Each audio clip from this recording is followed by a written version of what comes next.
Sir, आपने इतने भ्रष्टाचार की बातें करी, कैग की रिपोर्ट सामने रखी, कार्रवाई क्यों होती नहीं? अगर आप सीधे सीधे कह रहे हैं कि कब होगी कार्रवाई? नहीं, हो रही है सवाल भाई। मेरा। इतने लोग जेल में चले गए, कितने लोग जेल में गए, आप देखिए कार्रवाई हो ही रही है, किसी को छोड़ेंगे नहीं, सब जेल में जाएंगे। सर, मेरा आगे का सवाल यह है कि ठाकरे ब्रांड के तौर पर खुद का प्रोजेक्शन हो रहा है कि आपकी लड़ाई ठाकरे ब्रांड से है। आप इस ब्रांड को एक चुनौती मानते हैं या एक अवसर देखते हैं जीत का?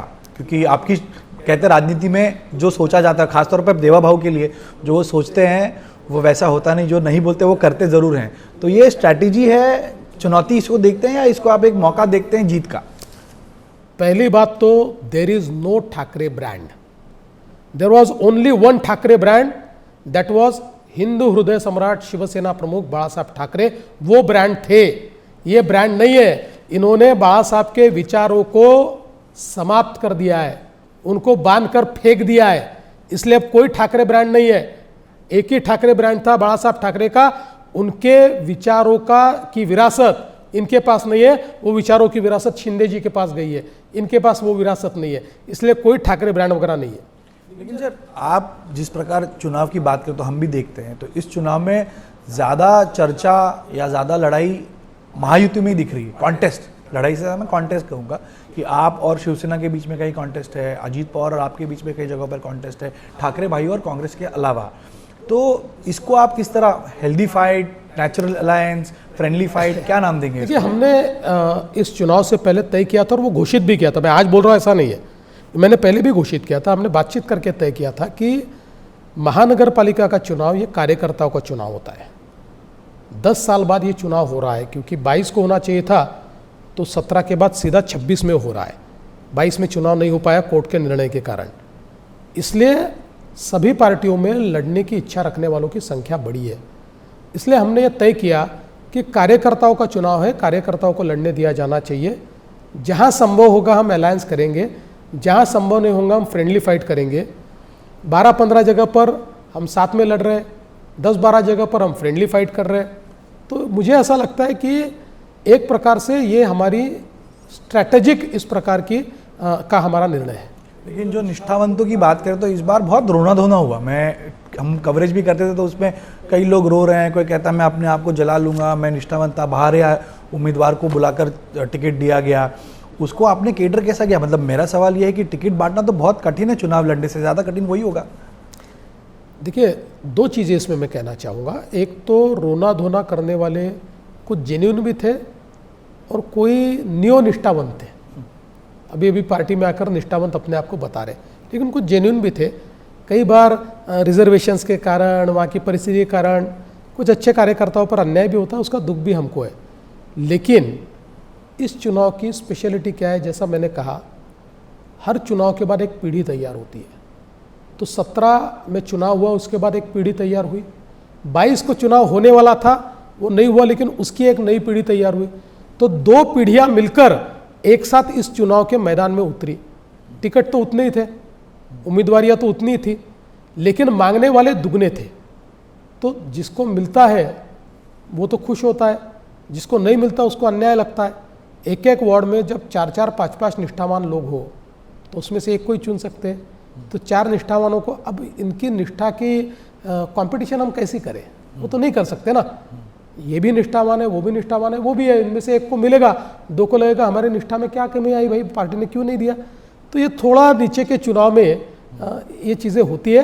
पर मुझे ऐसा लगता है कि कुल मिलाकर आप देखिए, जिस प्रकार से लोगों को लगता था कि बड़े पैमाने पर बागी खड़े होंगे, सारे बागियों ने पीछे ले लिया। कई लोग तो आप मतलब दूसरे पार्टी से इनकमिंग आपके पास इतना आया है इस बार, आप उसको कैसे संभालते हैं? क्योंकि जब इनकमिंग आती है तो अपने लोग भी थोड़ा सा, आप इसका प्रतिशत लगाएंगे तो मैं ऐसा मानता हूं कि 90 to 95% ये हमारी पार्टी में काम करने वाले लोग हैं। 5 to 10% अलग अलग जगह पर ये बाहर से आए हुए लोग। मेरा एक सवाल आपके अलायंस को लेकर है। आप साथ में लड़ रहे हैं, लेकिन अंबरनाथ की बात करूँ तो अंबरनाथ में कल जो हुआ, कांग्रेस के साथ मिलकर आपने वहाँ पर सत्ता काबिज की और एकनाथ शिंदे को अलग रखा। इसी तरह एमआईएम के साथ में आपने मदद लेकर अकोला कोर्ट में अलायंस करके किया है। मैं बहुत साफ शब्दों में कहता हूँ, कांग्रेस और एमआईएम के साथ कोई अलायंस नहीं चलेगा। ये अलायंस तोड़ना होगा। अगर लोकल लेवल पर किसी ने ये बात की है तो ये गलत है, अनुशासनहीनता है, इसके ऊपर कार्रवाई होगी, बहुत बड़ी बात कह रहे हैं बिल्कुल सर कार्रवाई होगी, नहीं चलेगा। तो ये लोकल लेवल पे हुआ है, तो इस बारे में आपने आदेश दिए हैं अभी? देखिए बिल्कुल 100% मैंने आदेश दिया, हम इस पर कार्रवाई करेंगे। सर एक मेरा सवाल है परिवारवाद को लेकर, मैं कुछ आखिरी के सवाल है, आपके पास भी समय कम है, आपको प्रचार पे जाना है।